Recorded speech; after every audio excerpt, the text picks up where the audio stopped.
we like asking from our peers. If I'm going through a challenge, I want to ask my fellow friend, how is this? How is this? How can I solve this? And forgetting that this fellow friend also could be my age mate, and maybe they don't know. But because you have asked, we have to cook a story and say, how about trying this? So we want to look at even encouraging ourselves that when there is a challenge in our lives, that we should ask a person who is more experienced than you and not your peer. I want us to look at the book of Genesis. Look at the book of Genesis 2, verse 15. Genesis 2, verse 15.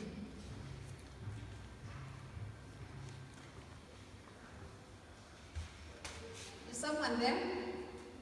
Can someone read Genesis 2, verse 15? Hey, young men.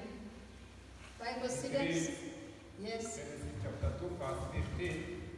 The Lord God took the man and put him in the Garden of Eden to work it and take care of it. Read it again.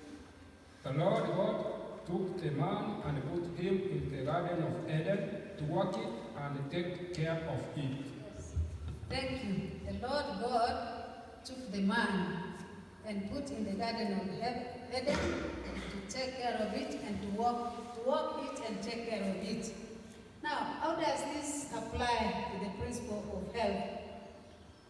That even in the beginning, there was a way on how we were supposed to live. There was a way on what were we supposed to do and what are we not supposed to do. Now we are looking at this working. Pastor who was just left here was talking about working and going to preach, going out to witness, going out to bring people outside there to the fold. You will not go to the fold to bring them in when you are not yourself in, completely in. We can be in here physically, but we want us to be in both physically, spiritually, and completely in so that we can do a good witnessing that will bring the souls to the house of the Lord. Now I want us to listen to this. God demonstrated his interest in the health of his people from creation. That from creation, that moment when God created people, he demonstrated the interest.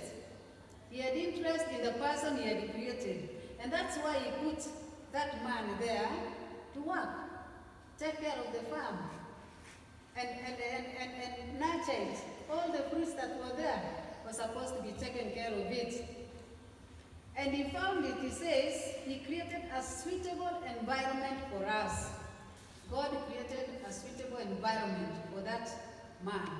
The garden was green. Was it white? Was it black? How are the gardens, those gardens that are green? How do they look like? Are they green? Are they yellow with the drying leaves and the marago and the maize? Colorful. Hello, I'm talking to you. Have you ever gone to the shamba when maize is sprouting like at this moment? There's some little maize behind here. How are these maize looking like? Are they yellow? Green and healthy. Hello, am I talking to some people here? Are those maize outside? They're yellow?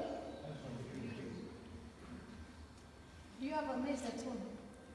Did you see them as you were passing this morning? How do they look like? They are yellow. They are green. So if they are green, that means they have been taken care of, isn't it? Somebody made the soil. Somebody planted the maize. Somebody has put something on that maize, and the weeding has been done. So the maize is green. And when the maize is green, then that means the man has worked in that land. And that environment where the maize was put is good. And that's why that maize is good also. So God created us and given us a good environment to sustain the ability for us to live. He gave us that good environment. Literally, that we should all be green. We should all be